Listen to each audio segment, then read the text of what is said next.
Hi there, I'm Lena Anani, and you're listening to She Wrote a Book, where I interview amazing women from all over the world who also happen to be published authors. I created this show to educate, entertain, and inspire you to be the voice you want to hear in the world. Did you know this episode comes with a free gift? It's a webinar for aspiring authors who want to learn my insider secrets on writing and publishing books. You can access this free training instantly at SheWroteABook.com/bonus. Now let's get started. You're listening to episode number 3 of She Wrote a Book, and today I'm interviewing Sally Stap, the author of the book Smiling Again, Coming Back to Life and Faith After Brain Surgery. Sally Stap is a writer living in Kalamazoo, Michigan. She began writing after a brain tumor brought her information technology career to a halt. She now writes and paints with beeswax. Written with a poignant blend of honesty, dry humor, faith, and inquisitiveness, Smiling Again is a story of the persistence of life and beauty in spite of pain. Sally recounts the shock of diagnosis, a long and painful recovery from brain surgery. Again, that book is called Smiling Again, Coming Back to Life and Faith After Brain Surgery. You can find the link to her book in our show notes for this episode at SheWroteABook.com/3. Great. So, Sally, this is an incredible story. What made you want to write about the story? What made you want to write and publish your book? Well, I found out that I had a brain tumor, and I went through surgery, and I had done a lot of research about the tumor. It was benign, which is good news. And everyone kind of said, hey, it's no problem, it's benign.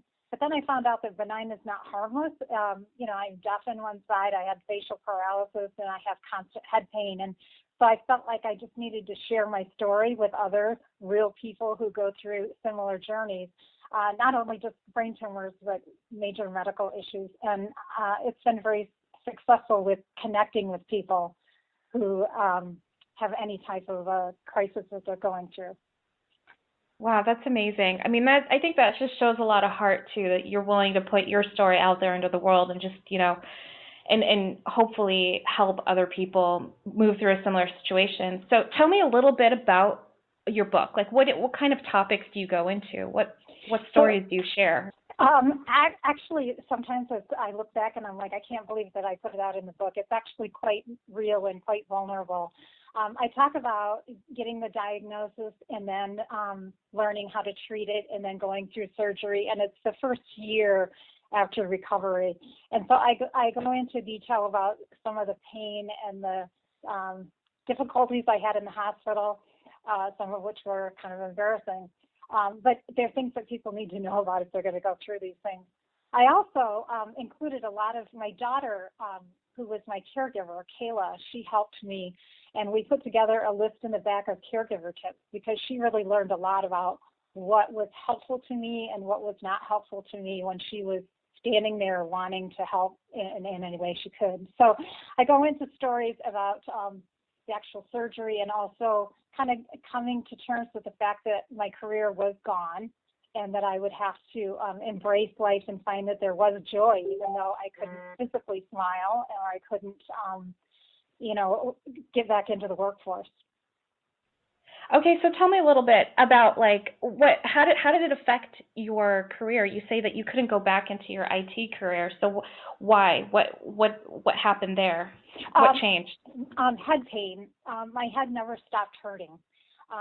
Some people have the surgery and they're fine and they go back to work and they never have an issue. But there is a percentage of people who have long-term head pain, and it's just disabling. And you have to learn to live with it and find joy in life. It's like, for a long time I just, wanted to give it up. And then I was like, no, life is precious, even if you're in pain. And so it's how to embrace that and how I embraced it and how I found joy in life. So today you're still living with that pain? Yes. Oh, that's incredible. Wow. Yeah. So, okay, so you've left behind your IT career. Now what are you doing with your time? So now what I'm doing is I vlog on SmilingAgainBook.com about issues with acoustic neurome was talking about single-sided deafness or facial paralysis or the issues that people are depression or fatigue. So I talk about different topics, and people say, wow, you said what I was thinking. So I really feel a lot of value in doing that. The other thing that I'm doing is I paint with beeswax, which is rather unusual. It's called encaustic painting. And I find that, again, when I do that, I can kind of just, it's very soothing to me and soothing to my head. And so I melt beeswax and I put in colored pigments, and I do different types of paintings, large and small, and it's addictive. Oh, that's incredible. So it's like a form of meditation, I would think. Yeah. Just kind of, and I never know what a picture is going to look like. They're pretty abstract, and it's just, it just goes where it goes. Wow. Awesome. You told us the link for your blog. Can you repeat that a little bit slower, just for the benefit of the listeners so that they can hear it and possibly visit it? No problem. SmilingAgainBook.com. Perfect. Okay, great. So SmilingAgainBook.com. Yeah. Cool. And do you post your artwork on that site as well? Yes, I do. Yeah. Oh, that's so great. Yes, That's wonderful. Yes, cool. I was in Art Prize in September, which is a big art competition in Grand Rapids, Michigan, and so that was a real honor and humbling also. And so I've put my art available if anyone wants to purchase it. Yeah. Oh, that's so wonderful. That's amazing. This is such an incredible story. I'm so glad that you're my guest today. I just had a friend who went through brain surgery, and her recovery time was relatively. It was faster than what I would have expected. Like, how long was your recovery time? It was probably it was at least 3 months before I was really moving around very much, and then it was really that first year before I could. My big accomplishment at the end of the book, not to give things away, is that I was able to walk in the woods with my dogs unattended. I was able to be an adult and independent again and not have to worry that I was going to either fall over in pain or fall over with balance issues, or that I could actually get out and live again in life. So it really took us a year to kind of get a grasp on life again, and then it's been ongoing, obviously, in different ways. So you talk about your accomplishment is going out unattended, walking your dog. So that just makes me want to know, like, I'm sure, like, after surgery, you realized that you probably took some things for granted in life. So, like, what are some of the other things that you took for granted before surgery? Now you just value that 100%. Well, I value happiness and relationships, and I mean, it did bring my family closer together, and I just love all the support that I got, and my friends. I had a lot of friends, but I didn't really value that friendship until they were there walking my dog for me because I couldn't get out of bed, and bringing food to me, and a friend donated massages to me so that it would help to get the anesthesia through my system. So just the value of relationships, and also the value of peace, because smiling is very important, and to lose the ability to physically smile, you realize that you have to find ways to express that and to let people know how you're feeling. And it's come back a lot for me. Some people get some recovery, some people get no recovery. So it's definitely a journey that we walk together. So there's a lot of things that I've learned to not take for granted and to appreciate. But really, I think people and family are the big thing. Absolutely, absolutely. So who reads your book? Who do you want to buy a copy of your book? Who's your ideal reader? Yeah, well, that's what's been kind of interesting with this journey is that I have had the people who read the book are typically people who find out they have an acoustic neuroma brain tumor, which is the type of tumor I had, and they read it to learn what they might be in for. But when people read it, they come back to me and they say, this is not just for people who have brain tumors. This book is so helpful, because I had a, mother-in-law who went through something, or I went through something similar, or I understand my father better who went through brain surgery. So it's really interesting the way that people talk about how broad the appeal is, but yet to try to market it that way, everybody seems to pigeonhole it into, well, if I have that particular brain tumor, then that's a book for me. But it's really a book that should appeal to a broader audience.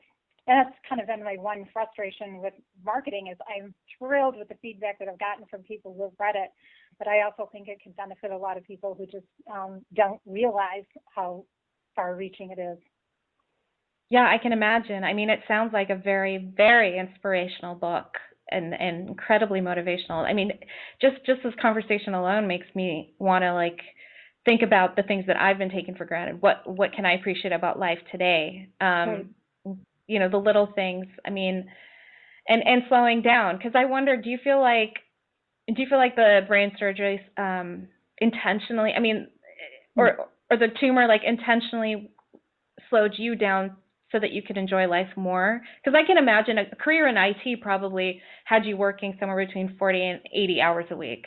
I mean, was that? Yeah, I was working a lot. I was traveling a lot, had a lot of responsibility. I was very results driven, results oriented.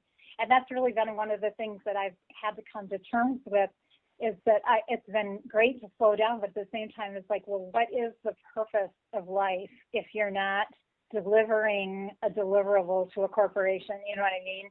And so to learn to touch people's hearts with writing, you know, that's a different deliverable, and I've learned to adjust to that, and definitely slowing down. And it's an adjustment. It's also something that I enjoy, but it's something that it wasn't like what I signed up for. Yeah, absolutely. Yeah. I don't think anybody would want to sign up for that. So no. Is that your furry friend in the background? Yeah, sorry, I even have the door closed, but something got him going. He was outside. Sorry. That's all right. He is my emotional support dog. And yeah. He is there for me when I, have a bad head. He just lays down and takes a nap with me. And when I don't really feel like getting up and walking, he encourages me to get up to take him for a walk. And so I found that pets were an incredible part of my recovery. That's awesome. Do you write about that in your book as well? The power of pets and healing? Yes, I do. And at that time, I had Italian greyhounds and a cat.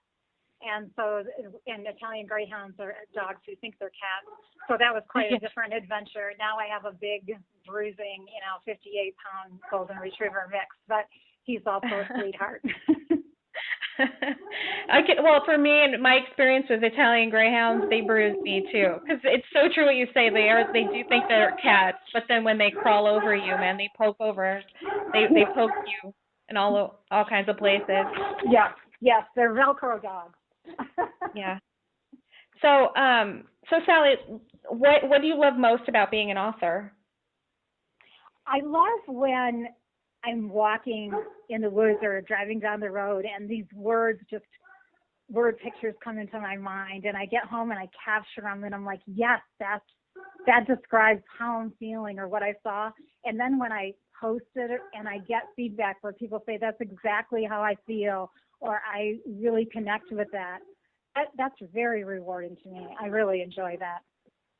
That's amazing. Oh, that's so wonderful. Well, Sally, thank you so much for being our special guest today. We will have a link to your book in the show notes for this episode so our listeners can learn more about you.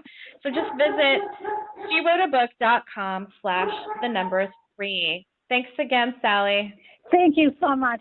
Thank you for listening to She Wrote a Book. If you enjoyed this episode, then subscribe now so you can automatically get access to all new episodes, and feel free to share your inspired thoughts with us in the comments too. I'd love to hear from you. Are you ready to write your own book? Get started now with my quick and concise webinars so you can learn my insider secrets on writing and publishing your own book. Claim your free gift now at SheWroteABook.com/bonus. Until then, may you always feel good and make magic. Feel good, make magic now. Lena, Anani will show you how. Ignite that wisdom inside of you and show the world what you do to publish, write, and promote. Learn the best way to go. OMG, do it now. Lena, Anani will show you how.